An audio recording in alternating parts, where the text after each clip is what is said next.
Dina tak pernah membayangkan bahwa liburannya kali ini akan menjadi sebuah pengalaman yang tak terlupakan.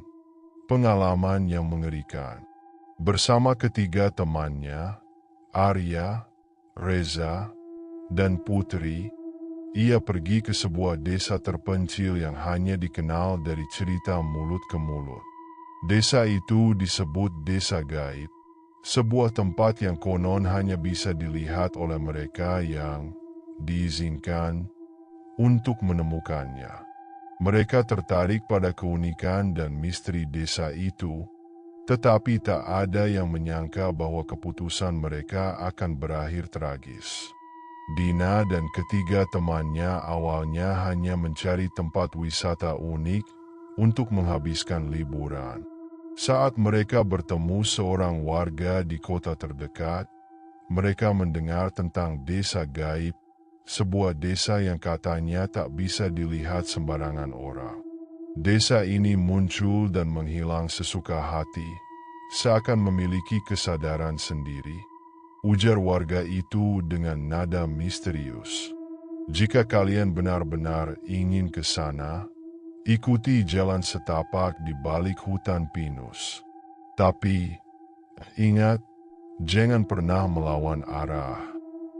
Mereka penasaran, meski tak benar-benar percaya pada cerita itu.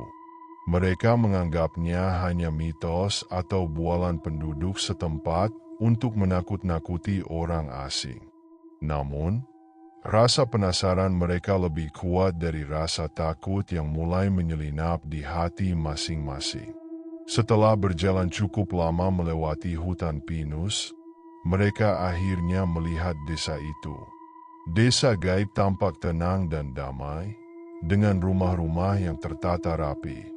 Tetapi, ada keanehan yang membuat mereka tidak nyaman.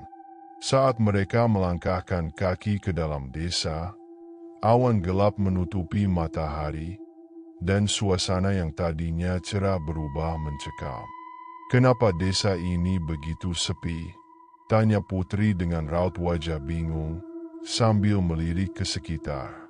Dina hanya mengangkat bahu, mencoba menenangkan diri dengan berpikir bahwa penduduk desa mungkin sedang berkumpul di suatu tempat.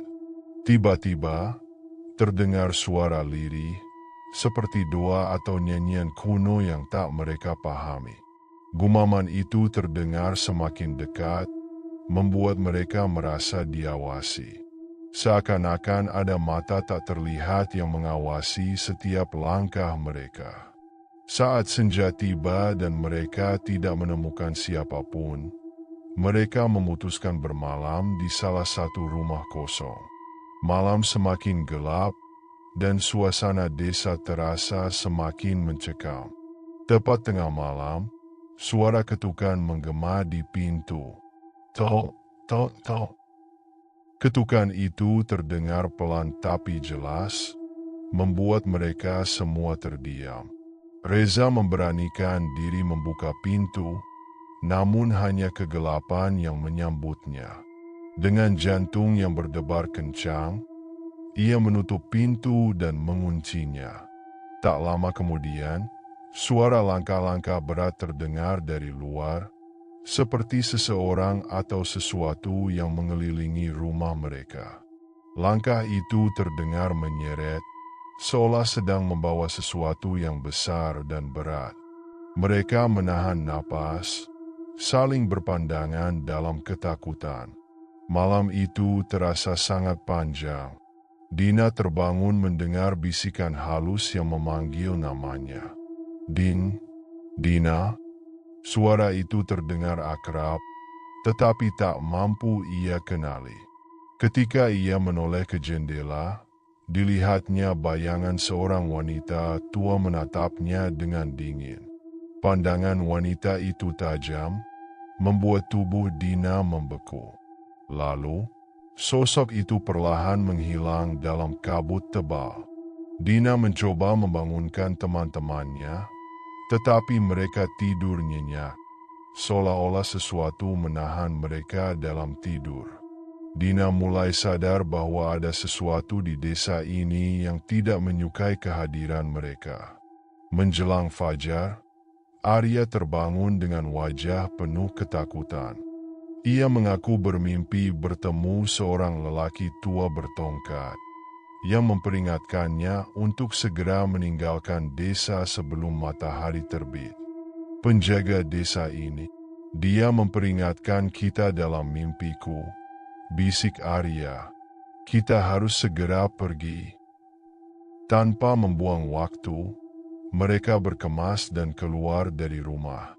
Namun, saat mereka mulai berjalan menjauh, kabut semakin tebal menyelimuti desa, membuat setiap langkah terasa semakin berat, seakan ada yang menahan mereka untuk pergi.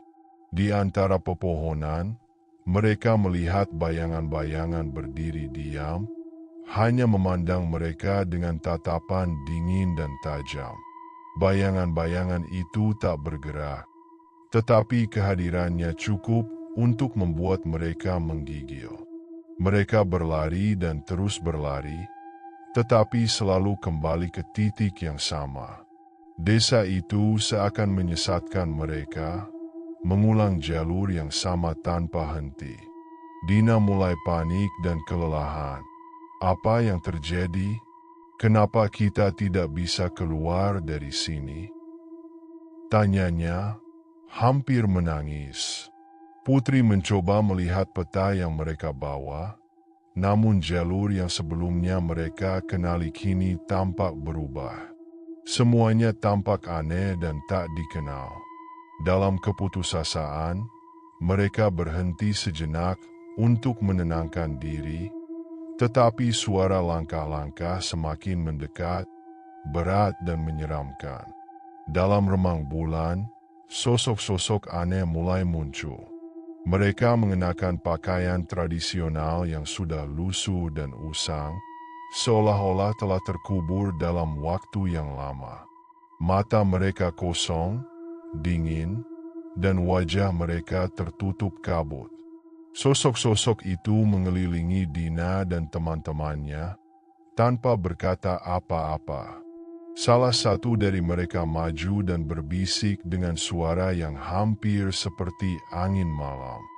Kalian tidak diizinkan pergi. Desa ini telah memilih kalian untuk tinggal selamanya. Dina mencoba berteriak, namun tak ada suara yang keluar. Suaranya lenyap dalam dinginnya malam.